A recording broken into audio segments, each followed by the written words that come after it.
எல்லோருக்கும் வணக்கம். இன்றைய நாள் உங்களுக்கு நல்ல நாளாக இருக்கட்டும். ஓம் வராகி ஜெய் வராகி.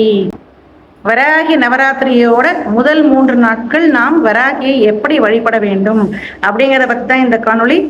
ஸ்கிப் பண்ணாதீங்க, மிஸ் பண்ணாதீங்க. இந்த மாதிரி காணொலி கூட உங்களுக்கு பிடிச்சிருந்தா நம்மளோட வராகி வழிங்கிற சேனலுக்கு சப்ஸ்கிரைப் பண்ணுங்க. வராகி வழிங்கிற வாட்ஸ்அப் குரூப் இருக்கு, அதுல பிரத்யேகமாக வராகி பற்றிய விஷயங்களை மட்டுமே பகிர்ந்து கொண்டிருக்கிறோம். விருப்பம் இருந்தால் கண்டிப்பாக இணையுங்கள். வாங்க வீடியோக்குள்ள போலாம்.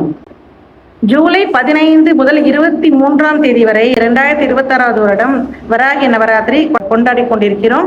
அதாவது இன்னைக்கு தான் முதல் நாள் ஆரம்பிக்கிறது. இந்த வீடியோ இன்னைக்கு பாக்குறீங்க, இன்னைக்கு ஜூலை 15 நான் ரெக்கார்ட் பண்ணும்போது இந்த வராகி நவராத்திரி அம்பாள் வராகியோட குப்த நவராத்திரின்னு சொல்லப்படுறது. மிக ரகசியமான வழிபாடு. அதாவது லலிதா திரிபுர சுந்தரியோட படைத்தளபதியான இந்த வராகியானவள் அந்த போருக்கு தயாராக இருக்கக்கூடிய அந்த ஸ்ட்ராட்டஜி, அந்த வியூகம் அமைக்கக்கூடிய ஒரு நேரமாகவே இருக்கிறது. நிச்சயமாக இந்த நேரத்துல வராகியோட பராக்கிரமம்ங்கிறது சொல்ல முடியாத அளவு இருக்கும். அம்பாள் ஜனித்ததே இந்த சமயத்துல தான், இந்த ஆஷாட மாசத்துல. அதனால இந்த 9 நாட்களும் நம்ம வராகியை வழிபடும் பொழுது அவளது சொல்லில் அடங்க முடியாத அந்த ஆற்றல், அந்த தெய்வ கடாட்சம் நமக்கான பாதுகாப்பை நிச்சயமாக கொடுக்கும். நம்ம வாழ்க்கையில பல பல மாற்றங்களை ஏற்படுத்தி கொடுக்கும். இப்ப நான் ஸ்ரீ ஹரித்ரா மகா வராகி ஆலயத்துல இருந்து தான் உங்கள்கிட்ட பேசிட்டு இருக்கேன். இந்த ஆலயம் சென்னை வேங்கடமங்கலம் அப்படிங்கிற கிராமத்துல இருக்கு. அதாவது வண்டலூர் பக்கத்துல, வண்டலூர்ல இருந்து ஒரு 7-8 கிலோமீட்டர்ஸ்ல இந்த ஆலயம் அமைந்திருக்கிறது. இந்த ஆலயத்துல நம்ம மகா வராகி தேவி வீட்டு கொண்டிருக்கிறாள். இப்ப காமிக்கிற அம்பாளை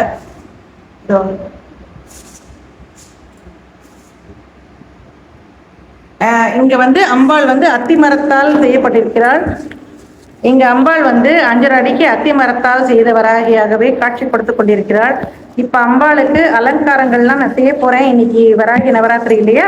ஸோ அதுக்கு முன்னாடி உங்களுக்காக இந்த வீடியோ போட்டுடலாம்னு சொல்லிதான் இப்ப நான் ஆலயத்துல இருந்தா இந்த வீடியோ உங்களுக்கு ரெக்கார்ட் பண்றேன். கண்டிப்பாக எல்லாரும் இந்த 9 நாட்கள்ல ஒரே ஒரு நாளாவது இந்த ஆலயத்தை விசிட் பண்ணிட்டு போங்க. இல்லைனாலும் அட்லீஸ்ட் உங்க வீடு பக்கத்துல பாரம்பரியமான வராகி ஆலயங்கள் இருந்தால் கண்டிப்பாக விசிட் பண்ணுங்க. அது ரொம்ப ரொம்ப முக்கியம். இந்த வராகி வழிபாடு ஏன் செய்யறோங்கிறத பத்தி ஒரு வீடியோ போட்டிருக்கேன். முன்னாடியே பார்க்கலைன்னா மேல லிங்க் கொடுக்குறேன், கண்டிப்பாக பாருங்கள். சரி, இந்த முதல் 3 நாட்கள் நம்ம என்ன பண்ணணும், எப்படி வராகியை வழிபடலாம்னா, சில ஆலயங்கள்ல வராகிக்கு விதவிதமான அலங்காரங்கள் செய்வாங்க. சில ஆலயங்கள்ல வராகியை தசமகா வித்யாவாக, அதாவது அந்த 10 தசமகா வித்யாக்கள் இருக்காங்கல்ல, காளி, சாமுண்டி, அந்த மாதிரியான அலங்காரங்கள் செய்வாங்க. சில இடத்துல சப்த மாதர்களாக வழிபடுவார்கள். என்னுடைய தாட் என்னன்னா, அம்பாளை வராகியோட ரூபமாகவே வழிபடலாம். சக்தி, அம்பாள்னா சக்தி. அந்த சக்தி 3 வகைப்படும். ஒண்ணு கிரியா சக்தி, இன்னொன்னு இச்சா சக்தி, 3வது ஞான சக்தி. ஸோ இதை ரூபங்களாக நீங்க பாத்தீங்கன்னா, கிரியா சக்தினா துர்கையை எப்படி நம்ம பார்ப்போம், ஒரு பாதுகாப்புக்காக ஒரு விஷயம் நடக்க வேணும்னா துர்கைகிட்ட போவோம். இச்சா சக்தினா நம்மளோட அபிலாஷைகள், நம்ம ஆசைகள் நிறைவேறுவதற்காக, நம்ம செல்வம் வேணும், குழந்தை வேண்டும், ப்ரமோஷன் வேணும், கார் வேணும், இந்த மாதிரி விஷயங்களுக்கு, ஆசைகளுக்கு நம்ம மகாலட்சுமி ஸ்வரூபத்தை நினைப்போம் இல்லையா? அதுதான் இச்சா சக்தி. ஞான சக்தினா சரஸ்வதி. ஸோ நமக்கான இம்மைக்கும் மறுமைக்குமான அந்த ஞானத்தை கொடுக்கக்கூடிய சக்தியாக நம்ம சரஸ்வதியை பார்ப்போம் இல்லையா? ஸோ இதுதான் கான்செப்ட் அந்த 3 சக்திக்கு. ஸோ முதல் 3 நாட்கள் நம்ம எப்படி வழிபடலாம், இப்படிலாம் வழிபட்டா தான் சரியான வழிபாடானா நிச்சயமாக கிடையாது. எல்லா நாளுமே நீங்க மகாவராகியா வழிபடலாம், எல்லா நாளுமே நீங்க லகுவராகியா வழிபடலாம், எல்லா நாளுமே நீங்க சொப்னவராகிய வழிபடலாம். உங்க சௌரியம்தான். உங்களுக்கு எந்த மாதிரியாக கம்ஃபர்டபுளா இருக்கோ அந்த மாதிரி நீங்க பண்ணலாம். இது பல விதமான வழிபாட்டு முறைகள்ல ஒரு வழிபாட்டு முறை. இதை நான் ரெக்கமெண்ட் பண்றேன். ஏன்னா உங்களுக்கு ஒரு ஃபோக்கஸ் கொடுக்கும். முதல் 3 நாட்கள் நம்ம என்ன பண்ண போறோம், நம்ம அவளை கிரியா சக்தியாக வழிபடும் பொழுது நமக்கு கிடுகிடுன்னு விஷயங்கள் நடப்பதற்கான அந்த ஆற்றலை அவள் கொடுப்பாள். ஸோ அதுல 3 விதமான ரூபங்கள் இருக்கு. நம்பர் 1 லகுவராகி. லகுவராகியை பத்தி நான் ஆல்ரெடி ஒரு காணொளி போட்டிருக்கேன், மேல லிங்க் கொடுக்குறேன். டீட்டெயில்டா உங்களுக்கு தெரியணும்னா அந்த வீடியோ நீங்க பாருங்க. லகுவராகியானவள் மகாவராகியின் வலது கரமாக செயல்படக்கூடியவள். அந்த சக்தி அவ எளிதாக நம்மளால அடைய முடியக்கூடிய ஒரு வராகியாக தான் இருக்கிறாள். இந்த லகு அப்படின்னா என்ன, எளிதா நமக்கு அடையக்கூடிய ஒரு விஷயம்னு அர்த்தம். இந்த லகுவராகியானவளுக்கு இன்னொரு பெயர் உண்டு, அதான் உன்மத்த பைரவி. அதாவது உன்மத்த பைரவராக பைரவரோட ஒரு ரூபம் இருக்கும் பொழுது அவர் அது சக்தியாக இருக்கக்கூடியவள் இந்த உன்மத்த பைரவி. இந்த அம்பாள் வந்து ரொம்ப ஃபாஸ்டா செயல்படக்கூடியவள். அதே மாதிரி நமக்கு அனுகிரகம் செய்யக்கூடிய அந்த ஒரு மைண்ட் செட்டோட இருக்கக்கூடியவள். அதனால கூப்பிட்ட குரலுக்கு நிச்சயமாக ஓடி வரக்கூடியவள் தான் லகுவராகி. வராகி வழிபாடு செய்யக்கூடிய அனைவரும் லகுவராகியில் ஆரம்பிக்கணும். மகாவராகிங்கிறது மிகப்பெரிய சக்தி. ஆனா அவளது லகுவராகிங்கிற ரூபத்துல போகும்பொழுது அம்பாள் நமக்கு எளிதாக ஆட்படுவாள். இதுதான் மேட்டர். ஸோ இந்த லகு வராகியாக அம்பாளை நம்ம வழிபடும் பொழுது அவளுக்கான தியான ஸ்லோகம் இருக்கு, அம்பாளுக்காக சொல்லக்கூடியது. ஸோ இது சும்மா 4 வரி தான். மகார்ணவே நிபதிதாம் உத்தரந்திம் வசுந்தராம் மகாதம்ஷ்ட்ராம் மகாகாயாம் நமாமி உன்மத்த பைரவி. இப்படி நீங்க எவ்வளவு தடவைனா சொல்லலாம் அம்பாள்கிட்ட. இதுதான் அவளோட ரூபம். நீங்க அர்ச்சனை செய்யணும்னா ஓம் உன்மத்த பைரவாங்கஸ்தாயை நமோ நமக ஓம் அப்படின்னு சொல்லலாம்.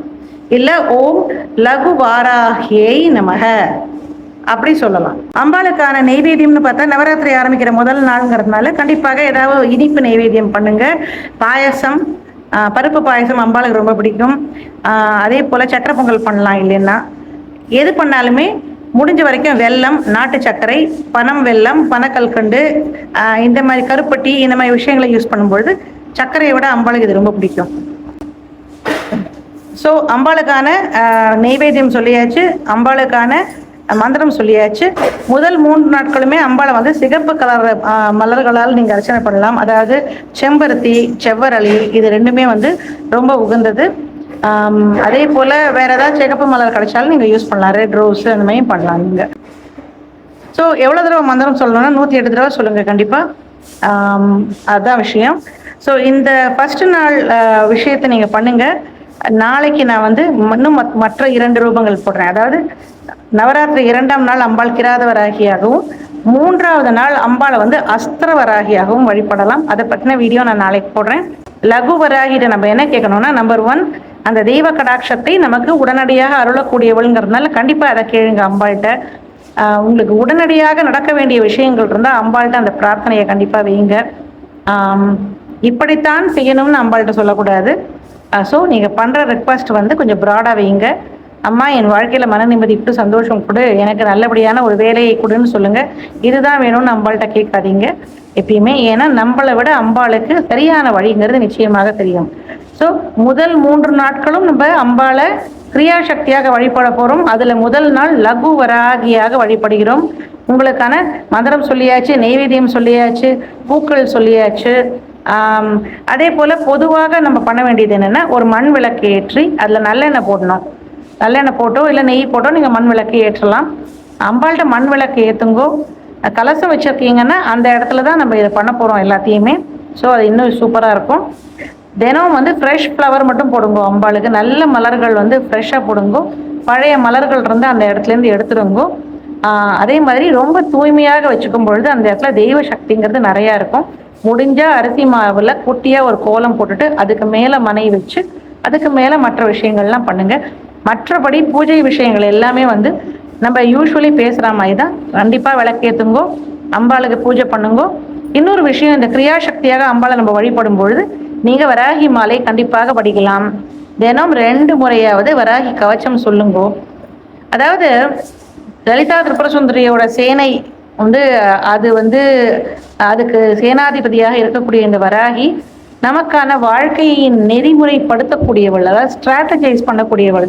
அதனால இந்த டைமை கரெக்டாக யூஸ் பண்ணிக்கோங்க. அம்பாள் கிட்ட ஆன்மீக சம்பந்தமாக அவள்கிட்ட கனெக்ட் ஆகிறதுக்கான அருமையான டைம் இது. தயவுசெய்து மிஸ் பண்ணாமல் கண்டிப்பாக யூஸ் பண்ணிக்கோங்க. அம்பாளோட உட்காந்து தியானம் பண்ணி கனெக்ட் பண்ணுங்கோ. பிரார்த்தனைகள் வைக்கிறத விட ரொம்ப முக்கியமான விஷயம் அந்த கனெக்ஷனை நம்ம ஏற்படுத்திக்கிறது. ஸோ முதல் நாள் லகுவராகி, 2வது நாள் கிராதவராகி, அதை பற்றி நாளைக்கு பேசுகிறேன். 3வது நாள் அம்பாள் அஸ்திரவராகி. இந்த 3மே கிரியாசக்தி ரூபமாக அம்பாளை பார்க்கறது. சரி, ஓகே. நாளைக்கு இன்னொரு வீடியோ போடுறேன் இதை பற்றி. ரொம்ப முக்கியமாக இன்னொரு விஷயம் என்னென்னா, நம்மளோட ஹரித்ரா வராகி ஆலயத்தில் நாளைக்கு நம்ம வராகியோட பர்த்டே செலிப்ரேட் பண்ணுறோம். நீங்கள் லோக்கலில் இருந்தீங்கன்னா 16ஆம் தேதி ஜூலை சாயங்காலம் 6 மணிக்கு நம்ம கேக் கட் பண்ணி அம்பாளுக்கு நம்ம பர்த்டே செலிப்ரேட் பண்ண போகிறோம். கண்டிப்பாக லோக்கலில் இருந்தால் வாங்க. இந்த மாதிரி காணொலி உங்களுக்கு பிடிச்சிருந்தா இந்த காணொலிக்கு முதல்ல ஒரு லைக் கொடுங்க. உங்கள் உற்றார் உறவினரோட ஷேர் பண்ணுங்க. நம்மளோட வராகி வழி சேனலுக்கு சப்ஸ்கிரைப் பண்ணுங்க. வராகி வழிங்கிற வாட்ஸ்அப் குரூப் இருக்கு, கண்டிப்பாக அதுக்கும் வந்து நீங்கள் ஜாயின் பண்ணலாம். இன்னொரு காணொலியில் உங்களுக்கு கூடிய சீக்கிரம் சந்திக்கிறேன். நன்றி. ஓம் வராகி, ஜெய் வராகி.